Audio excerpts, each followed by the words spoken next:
You didn't play drums on this? I was so looking forward, because you played drums on the first Finn album. Yeah. And I just love your drumming. Thank you, Paul. And, you know, and I like yours, because that beat of yours is undeniable. What beat? Your drum beat that you played. It hasn't been. It's only ever made it once onto a record, and it was a B-side. It was your song, wasn't it? Yeah, and we had to put, what, 9 tracks of drums on it, didn't you? Oh, no, that one didn't make it. No, I'm talking about I'm Still Here. This is an obscurity that I played drums on.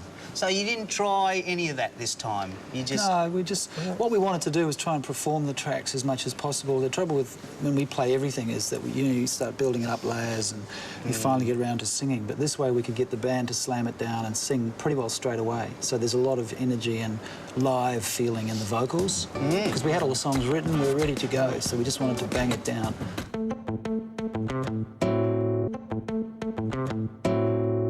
Questions from these people, lovely people, come all the way. Look at them, they're lovely. Let's just let them have a minute.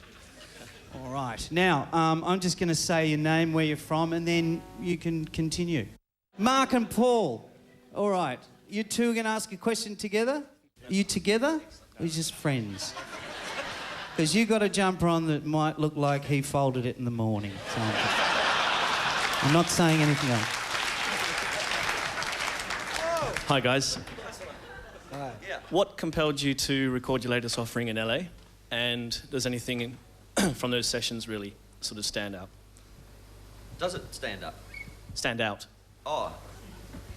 Los Angeles was a kind of desperate last resort after trying every other city in the world. And I'm being facetious, but in a way it was actually we explored a lot of territory during the making of this record, and we ended up in LA with no plan, having finally abandoned it, which was a good thing, because we ended up with a bunch of people that I've known for a little while, and a couple of people we only just got to know, and in a room, and things just happened pretty spontaneously, with a sense of urgency and energy and all the right things that you need when you're recording. So, yeah. And what was the second part of the question? Did anything really stand out from the sessions? Tim?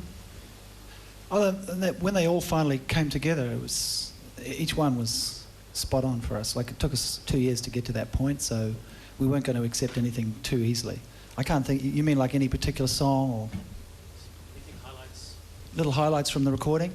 I remember seeing Tim playing a tambourine in the drum room, scaring the living daylights out of Matt Chamberlain, and because he was having a cathartic, wanting to go home kind of moment during the recording of Homesick. There's a song called Homesick, yeah, which actually is all about being home already and still feeling homesick, but... Be a good cue for that song right now, wouldn't it? But we're not going to do it. That'll do, yeah. My tambourine part. Yeah. Highlight. It's my highlight, personal highlight. All right, Cameron, is that right? From Dubbo. Cameron over there in the red. Lovely. First of all, to the brothers Finn, thank you for Split Ends. A couple of years ahead of your time, so job well done for that. Thanks, Cam.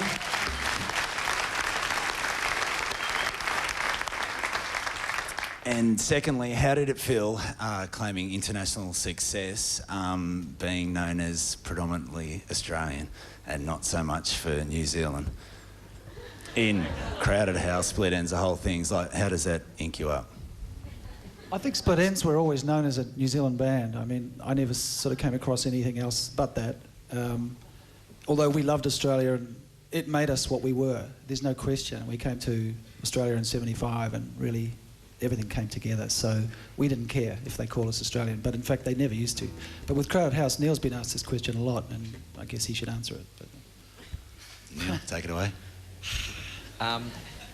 We never cared where we came from. That was the thing when Crowded House went out there. I mean, we cared deeply because we're part of the land and the light and the people and family and all that stuff, but it didn't seem to matter really in a way, and there was a lot of talk about whether we were a New Zealand band or an Australian band. I guess we were 2 Australians and a New Zealander, so that's about the extent of the answer, really.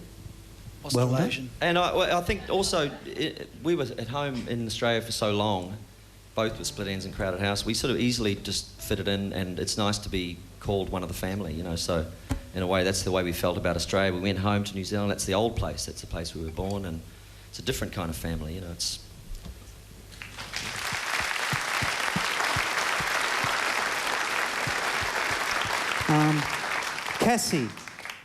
Cassie, down there. Hi guys, just wondering what the new album title refers to.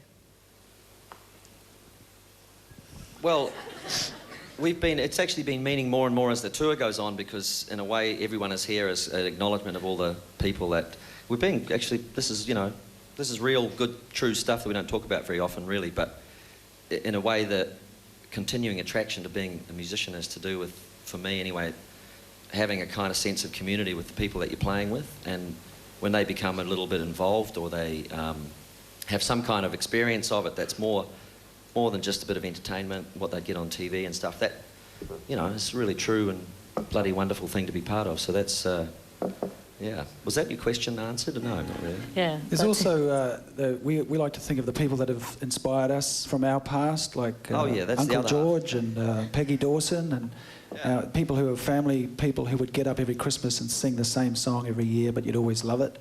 Like Peggy Dawson would always sing Stormy Weather. Don't know why there's no sun up. She's like an Irish Ethel Merman with a charm bracelet on. All the kids would gather around her wrist, you know. You know what she'd be saying now? Get on with it. Keep it short. Keep it short, Neil. So it's everybody. Yeah. All right. That's good.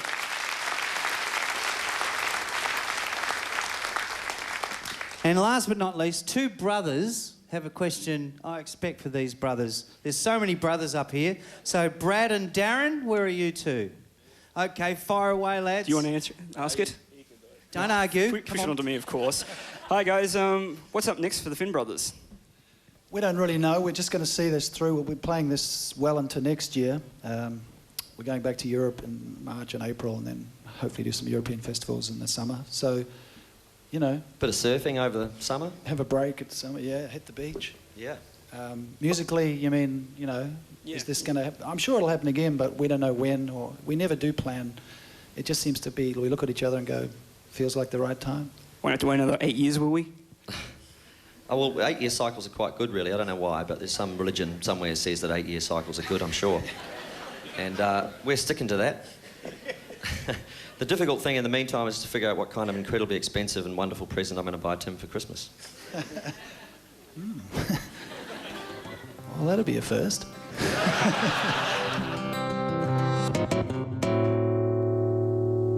Neil and I used to lie in the dark and talk to each other about all sorts of nonsense, so we wrote a song about that.